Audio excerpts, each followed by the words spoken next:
పొలిటికల్గా మీరేమి ఇప్పుడు దాకా పెద్ద యాక్టివ్గా ఏం లేరు, అంటే మీరు చెప్పినట్టుగా కాంగ్రెస్ పార్టీలో మెంబర్గా ఉన్నారా? ఎస్ మెంబర్, జస్ట్ సాధారణ సభ్యత్వం. సాధారణ సభ్యత్వం ఉంది. సాధారణ సభ్యత్వం ఉండటం వలన మోడీని వ్యక్తిగతంగా మీరు పొగడటం వల్ల చిరంజీవి గారేమో రాజ్యసభ మెంబర్గా ఉన్నారు కాంగ్రెస్ పార్టీలో, అట్లానే పవన్ కళ్యాణ్ గారి జనసేన. ఇటీవలే మోడీ గారి మీద కొన్ని విమర్శలు, అంటే మోడీ గారి మీద అంటే మోడీ గారి హామీలను నిలబెట్టుకోలేదు అనేటువంటి దాని మీద ఆయన కొన్ని విమర్శలు కూడా చేశారు.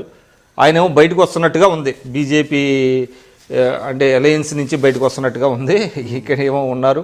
ఈ సమయంలో మీరు మోడీ గారిని పొగడటం వల్ల కొంచెం వాళ్ళిద్దరికీ ఇబ్బందిగా ఉంటుందేమో, అన్నయ్య గారికిను యంగెస్ట్ బ్రదర్కి. సార్ డెఫినెట్గా వాళ్ళిద్దరికి ఇబ్బంది ఉండదండి, వాళ్ళిద్దరు సంతోషపడతారు. ఎందుకంటే ఒక నిజాయితీ పౌరుణ్ణి మా తమ్ముడు మెచ్చుకున్నాడు, మా అన్నయ్య మెచ్చుకున్నాడు సంతోషపడతారు తప్ప, వాళ్ళిద్దరు హ్యాపీ ఫీల్ అవుతారు తప్ప తప్పుగా మాత్రం అనుకోరండి. అంటే ఆల్రెడీ మీరు ట్విట్టర్లో పవన్ కళ్యాణ్ గారు ఆయన స్నేహితుడు సాయి మాధవ్ అని ఒక కవిత కూడా రాశాడు, ఏంటి మెతుకు మెతుకు కూడగట్టి ఒక ముద్దగా చేసుకుంటే దాన్ని కూడా నెట్టేస్తున్నారు.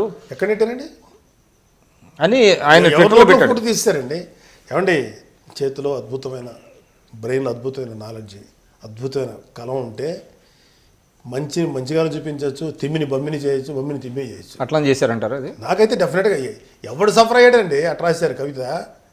నేనైతే I don't accept that. So ఎవరి డబ్బు వాళ్ళు బ్యాంకులో వేసుకోవచ్చు, ప్రొవైడెడ్ మీ అంతా.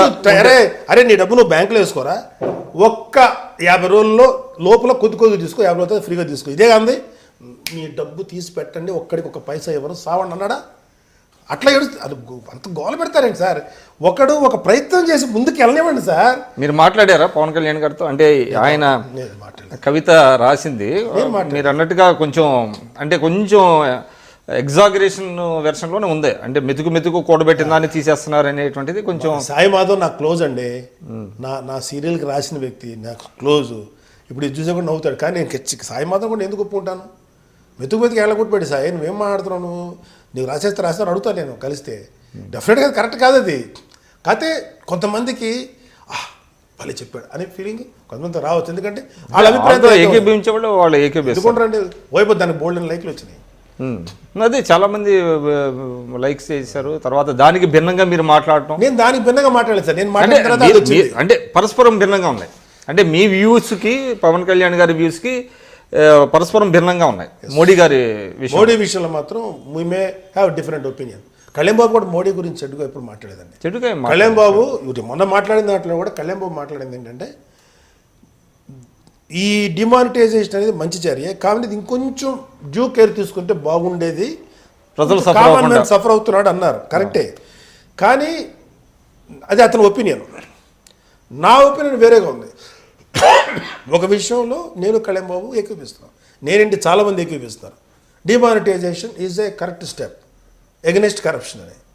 కొంతమంది డ్యూ కేర్ ప్రాపర్గా స్టెప్స్ తీసుకోవాలని నాకు అక్కర్లేదండి, ఇలాగే కొట్టాలి. అదాట్టుగా ఒక భయంకరమైన యానిమల్ అనుకోండి, చంపేస్తుంది మ్యానేటర్. అమ్మా నేను వస్తున్నానమ్మా నీ దగ్గరికి, నువ్వు లొంగిపోమ్మా నేను చంపేసుకుంటానంటే ఆ దారా చంపమంటుంది. కాదు దూరంగానో దగ్గరగానో దొంగ దెబ్బ తీయాలి. వాళ్ళే దొంగ దెబ్బ తీస్తున్నారు, దేశాన్నే దొంగ దెబ్బ తీస్తున్న కరప్షన్ ఇంకో దొంగ దెబ్బ కొట్టాడు అంతే. వాళ్ళకి సైలెంట్ కొత్త మళ్ళీ ఒక ప్యారలైజ్ చేయడం. ఒక్కొక్కడు మీరు తీవ్రమైనటువంటి ఆరోపణలు చేశారు, టికెట్లు అమ్మారని, అవినీతి అని, అది దాన్ని అంటే సమర్థవంతంగా తిప్పికొట్టలేకపోయారంటారా? 100% రైట్. తిరిగి ముఖం పగిలేలాగా మాట్లాడగలిగేటువంటి స్పోక్స్ పర్సన్స్ మాకు లేరండి. అది ఒక మైనస్ పాయింట్. అది ఎవరు మాట్లాడినా అందరూ కూడా ఏమంటారు దాన్ని డీసెంట్గా ఒక లో ప్రొఫైల్లో, అది అవతలోడు మాట్లాడి నువ్వు తప్పు చేసిన వాడినే తిడితే తప్పు చేసినట్టు వాడు ఎక్కి మామూలుగా లేగొట్లా